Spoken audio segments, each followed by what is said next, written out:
Good morning, students. Good morning. Good morning. Today we are going to learn about the intermediate second year 10th chapter, alternating current. Weightage the in this weightage of in this chapter is one question, 2 marks question. Only 2 marks question will come in public exam IPE. So 2 marks only. ఓకేనా. దీని తెలుగులో ఏమంటారంటే ఏకాంతర విద్యుత్ ప్రవాహం అని అంటారు. ఓకేనా. ఇది 10వ అధ్యాయం. దీంట్లో 2 మార్కుల ప్రశ్న ఒకటి వస్తుంది. ఓకేనా. Now we are going to learn the questions, very short VSQ questions, very short answer questions one by one. Okay na? So now see the first question here, very short answer questions, 2 marks questions. The first question is, a transformer converts 200 voltage AC, okay na, AC into 2000 volts AC. Calculate the number of turns in the secondary if the primary has 10 turns. ఓకేనా. So ఇది question. Okay. Transformer converts 200 voltage into 2000 voltage AC. ఓకేనా. 200 voltage AC into 2000 voltage AC. So calculate the number of turns in the secondary coil if the primary has a 10 turns. So this is the question. So the meaning, what is the meaning of this question? ఒకసారి ఈ meaning ఏంటో చూద్దాం ఒకసారి తెలుగులోను. 10 ప్రాథమిక తీగ చుట్లు ఉన్న ఒక పరివర్తకం అంటే ట్రాన్స్ఫార్మర్ అనమాట. ఓకేనా. ట్రాన్స్ఫార్మర్ అంటే పరివర్తకం. 10 ప్రాథమిక తీగ చుట్లు, ఓకేనా, ఉన్నటువంటి ఒక ట్రాన్స్ఫార్మర్ 200 వోల్టేజ్ ఏసీ వోల్టేజ్ని 2000 ఏసీ వోల్టేజ్కి మార్చగలిగితే దాని గౌణ తీగ చుట్ల సంఖ్య లెక్కించండి. ఓకేనా. ఇది ప్రశ్న. ఓకేనా. ప్రాథమిక తీగ చుట్లు అంటే ప్రైమరీ వోల్టేజ్ అని విపి అని అంటారు. ఓకేనా. సెకండరీ వోల్టేజ్ అంటే విఎస్, ప్రైమరీ వోల్టేజ్ అంటే విపి, సెకండరీ మీన్స్ విఎస్. ఓకేనా. P means year primary, yes means secondary. అలాగే పి అనేటటువంటిది ప్రాథమిక తీగ చుట్లను చూపిస్తుంది, ఎస్ అనేటటువంటిది గౌణ తీగ చుట్లను చూపిస్తూ ఉంటుంది. ఓకేనా. Now listen, now answer, see the answer in English medium. So Vp means voltage of primary circuit is equals to 200 voltage, and Vs is secondary circuit voltage equal to 2000 volts. Okay na? Now Np is how many turns here? Np here, P means primary, N means here number of turns. Okay na? In the primary circuit the number of turns is 10, and what he asked, ns means number of turns in secondary circuit, how much? Okay, this is the question he asked. Now the formula is vp by vs equal to np by ns. So this is the formula. Okay na? So this is the formula. This formula is known as the transformer ratio. Okay na? This is the formula of transformer ratio formula. Okay na? So here vp by vs equal to np by ns. Vp means voltage in the primary circuit to the voltage in the secondary circuit equal to number of turns in primary circuit to the number of turns in secondary circuit. That is vp by vs equal to np by ns. Okay na? So likewise here,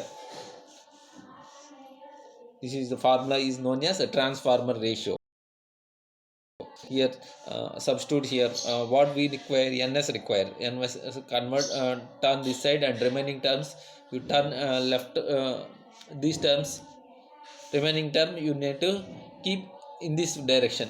That means if it comes in this equal outer another direction, another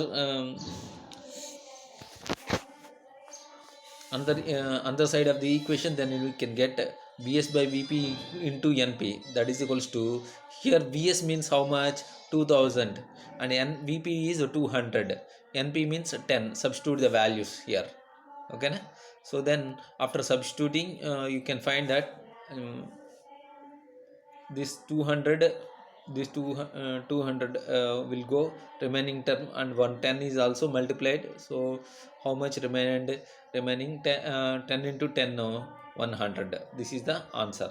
So the Vs value, Ns value is 100. Ns equal to, అంటే number of turns in secondary circuit equal to 100 turns are there.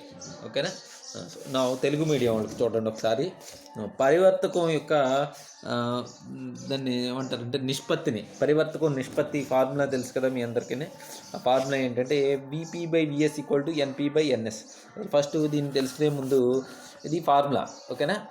దీనికన్నా ముందు మనం ఏం చేద్దామంటే, ఇది formula తెలిసింది, దీనికన్నా ముందు మనం ఇందులో అసలు ఏమి ఇచ్చాడో అది చూద్దాం, ఓకేనా. ఇందులో VP = 200 వోల్టేజ్ అంటే ప్రైమరీ సర్క్యూట్ యొక్క వోల్టేజ్ ఇచ్చాడు ఇక్కడ, ఓకేనా. అది ఎంత ఇచ్చారు, 200 వోల్టేజ్ అని ఇచ్చాడు. అలాగే VS అంటే సెకండరీ సర్క్యూట్లో ఉన్నటువంటి వోల్టేజ్, అది ఎంత ఇచ్చాడు, 2000 వోల్ట్స్ ఇచ్చాడు, ఓకేనా. నా ఇప్పుడు ఇంకా ఏమి ఇచ్చాడంటే NP = ఎంత ఇచ్చాడు, ఓకేనా. NP = ఎంత ఇచ్చారు, 10 అని ఇచ్చారు. అంటే ప్రైమరీ సర్క్యూట్లో ఉండేటటువంటి తీగ చుట్ల సంఖ్య. అయితే ఇప్పుడు ఏమడిగాడు, సెకండరీ అంటే గౌణ తీగ చుట్టలో ఉన్నటువంటి, ప్రాథమిక తీగ చుట్టలో ఉన్నటువంటిది 10 ఇచ్చారు. సెకండరీ తీగ చుట్టలో ఉన్నటువంటి చుట్లు ఎంత అని అడుగుతున్నారు, ఓకేనా. ఇది ప్రశ్న. పరివర్తకం ఫార్ములా తెలుసు కదా మీ అందరికీ. ఇది పరివర్తకం యొక్క ఫార్ములా.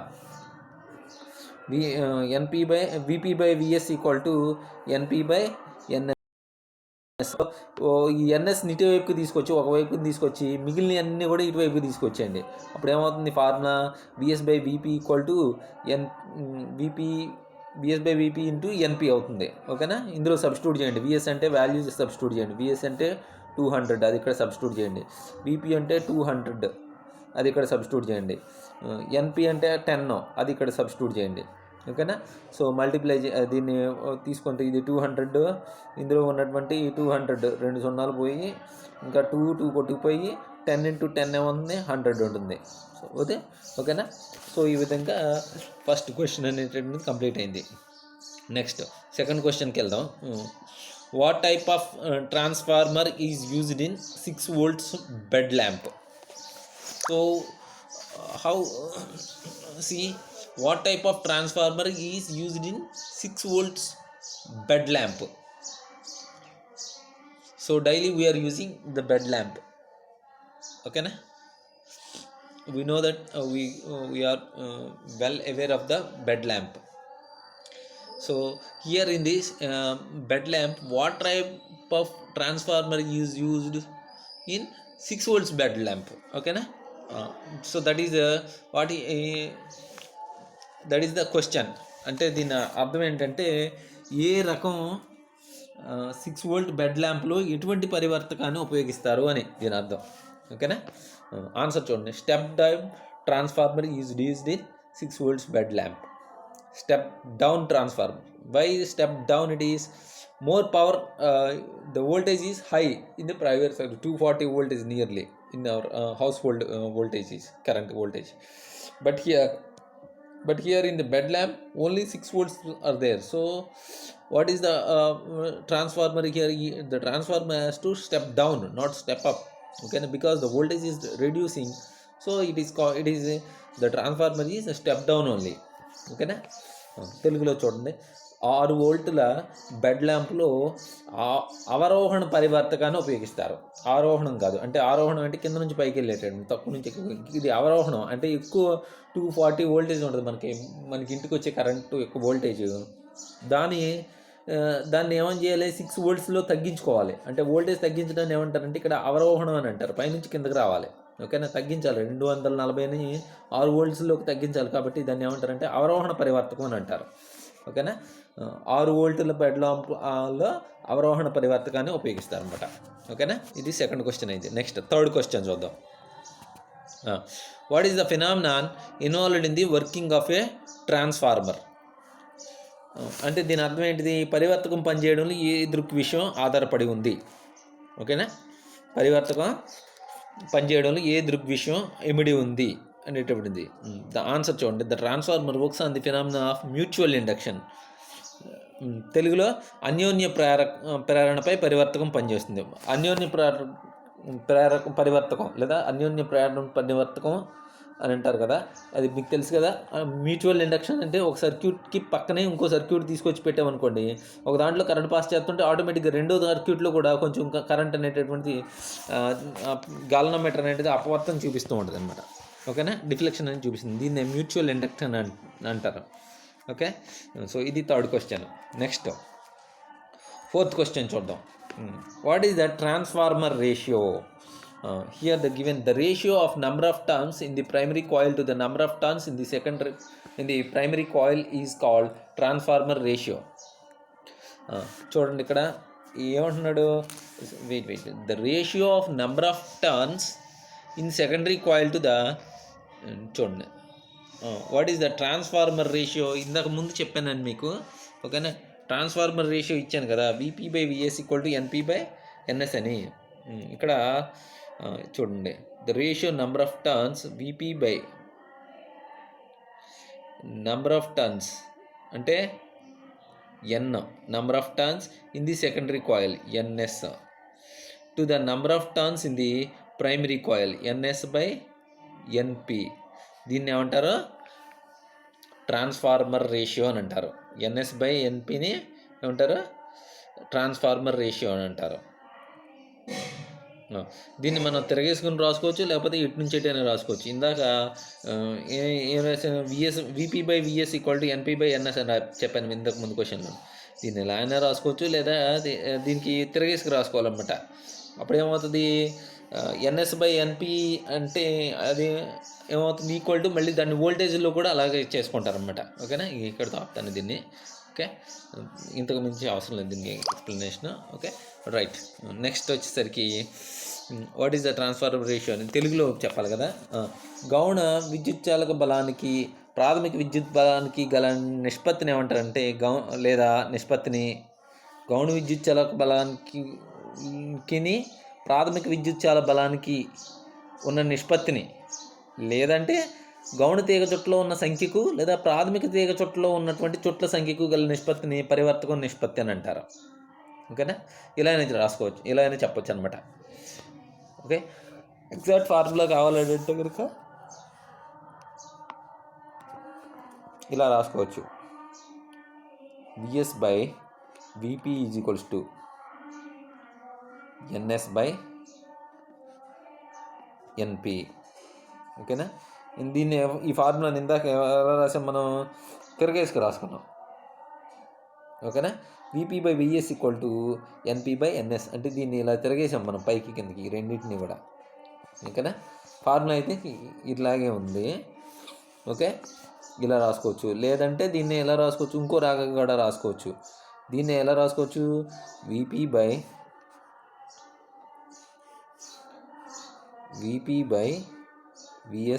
= NP/NS.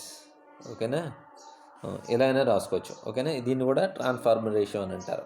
ఓకేనా, ఇక్కడ మెయిన్గా మనకి ఏంటంటే రేషియోస్ అనమాట. తీగ చుట్ల సంఖ్య, ప్రాథమిక తీగ చుట్లకి అలాగే గౌణ తీగ చుట్లకి మధ్య ఉన్నటువంటి నిష్పత్తులు, అలాగే ప్రాథమిక తీగ చుట్టలో ఉన్నటువంటి విద్యుత్ చాలక బలానికి అలాగే గౌణ తీగ చుట్టలో ఉన్నటువంటి విద్యుత్ బలాలకి మధ్య ఉన్నటువంటి నిష్పత్తులని ఏమంటారంటే ట్రాన్స్ఫార్మర్ రేషియో అని అంటారు. అయితే ఈ ట్రాన్స్ఫార్మర్ రేషియో ఈ విద్యుత్ చాలక బలానికి మరియు తీగ చుట్టలకి మధ్య సంబంధం ఉన్నప్పుడు రివర్స్లో ఉంటుంది. ఓకేనా, సో VP = NP అట్లా ఉంటుంది అనమాట. రైట్, ఇది క్వశ్చన్. నెక్స్ట్ క్వశ్చన్ చూద్దాం. Fifth question, right the expression for the reactance of I, an inductor, and 2, a capacitor. I will what first. Write the expression for the reactance of 1, an inductor, 2, a capacitor. Okay na, this is the question. So first question చూడండి, ప్రేరకం, inductor అంటే ప్రేరకం. రెండోది క్షమశీలి లేదా capacitor అంటారు. Capacitor యొక్క ప్రతిరోధకానికి సమీకరణాలు రాయమంటున్నారు. కానీ ప్రతిరోధకాలకి సమీకరణాలు రాయండి, ఇది క్వశ్చన్. ఓకేనా, మీనింగ్. దీని ఆన్సర్ చూద్దాం ఒకసారి. The reactance of an inductor XL = ωL, this is the formula. ఓకేనా, next the reactance of the capacitor XC = 1/ωc, ఇది దీని ఫార్ములా అనమాట. గుర్తుపెట్టుకోండి ఇది. ఓకేనా, ఎక్స్ప్లెనేషన్ అంతే ఇంకా. నెక్స్ట్ 5th క్వశ్చన్, దీని తెలుగులో ఏం రాసుకుంటారు? మొదటి దానికి చూద్దాం. ప్రేరకం ప్రతిరోధకం XL = ωL.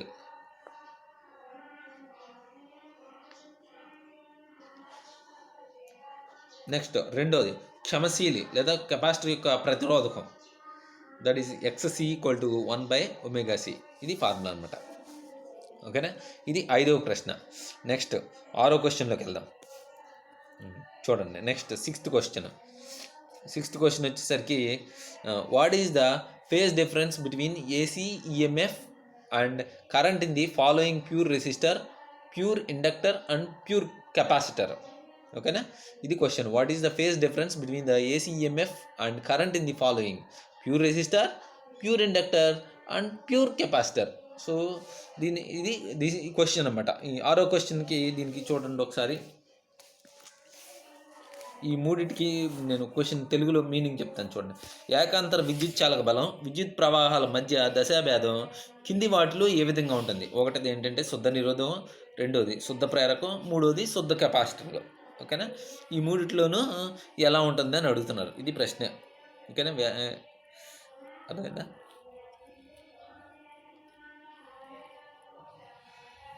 ఏకాంతర విద్యుత్ చాలక బలం విద్యుత్ ప్రవాహాల మధ్య దశాభేదం కింది వాటిలో ఏ విధంగా ఉంటుంది? ఓకేనా, అవి ఏమిటంటే మూడిట్లోనూ శుద్ధ నిరోధం, శుద్ధ ప్రేరకం, శుద్ధ కెపాసిటర్, ఈ మూడు అనమాట. చూడండి, ఇందులోను 6వ ప్రశ్నలో చూడండి, phase difference between AC EMF and current. Answer చూడండి, phase difference between AC EMF and current. A in pure resistor is 0. B in pure inductor voltage leads current by 90 degrees. C in pure capacitor current leads voltage by 90 degrees. చూడండి, దీనికి meaning చూడండి తెలుగులోను. శుద్ధ నిరోధంలో AC విద్యుత్ చాలక బలం మరియు విద్యుత్ ప్రవాహం ఒకే దిశలో ఉంటాయి. దీని మీనింగ్ ఏంటంటే ఒకే దిశలో ఉంటాయి కాబట్టి ఏమవుతుంది? ఇది 0 అవుతుంది అనమాట. ప్యూర్ రెసిస్టర్ 0 అవుతుంది. అది దాన్ని ఇంగ్లీష్లో మనం ఏం చెప్పాము? Phase difference between AC and EMF, between AC EMF and current are in same direction. So the current the resistor in pure resistor it is 0. ఓకేనా, నెక్స్ట్ 2, శుద్ధ ప్రేరకంలో విద్యుత్ చాలక బలం కన్నా విద్యుత్ ప్రవాహకం π/2 లేదా 90 degrees. ఇది B, మూడోది. నెక్స్ట్ రెండోది ఇది. నెక్స్ట్ మూడోది, in pure capacitor current leads voltage by 90 degrees. అంటే దీని అర్థం ఏంటి? శుద్ధ కెపాసిటర్లో విద్యుత్ చాలక బలం కన్నా, అంటే విచాబా కన్నా విద్యుత్ ప్రవాహం π/2 లేదా 90 degrees ముందు ఉంటుంది అనమాట. ఓకేనా, సో ఇది 6వ ప్రశ్న గురించి. నెక్స్ట్ 7వ క్వశ్చన్ మేము చూద్దాం. When does a LCR series circuit have minimum impedance? అంటే దీని అర్థం ఏంటిది తెలుగులోను? When does a LCR series circuit have minimum impedance అని అంటున్నారు. ఓకేనా,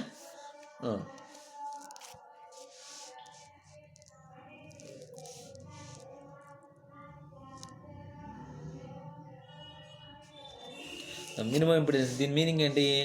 LCR శ్రేణి వలయం కనిష్ట అవరోధం ఎప్పుడు కలిగి ఉంటుంది? ఇంపిడెన్స్ అంటే అవరోధం అనమాట.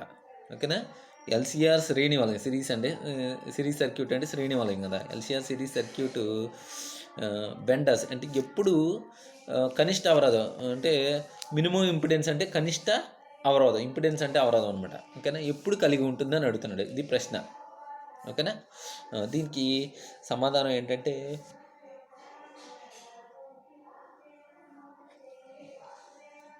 at a particular frequency the total reactance in the circuit is 0, then the resultant impedance of the circuit is minimum.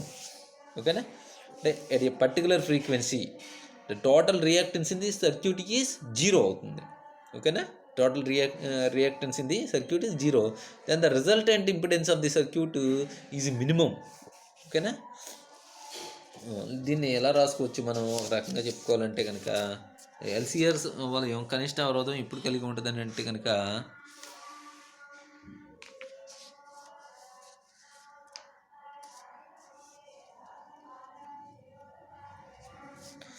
ఒక పర్టికులర్ ఫ్రీక్వెన్సీ కొంత పౌనఃపున్యం దగ్గర, ఒకనొక పౌనఃపున్యం దగ్గర మొత్తం రియాక్టెన్స్ అంటే ప్రతిరోధకం అనేటటువంటి 0 అయిపోతుంది. ఒక పర్టికులర్ ఫ్రీక్వెన్సీ వద్ద మొత్తం ప్రతిరోధకం అంటే ప్రతిరోధకం కాదు,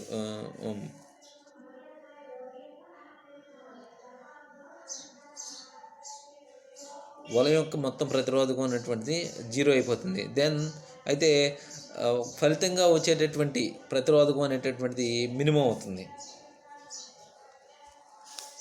ఓకేనా?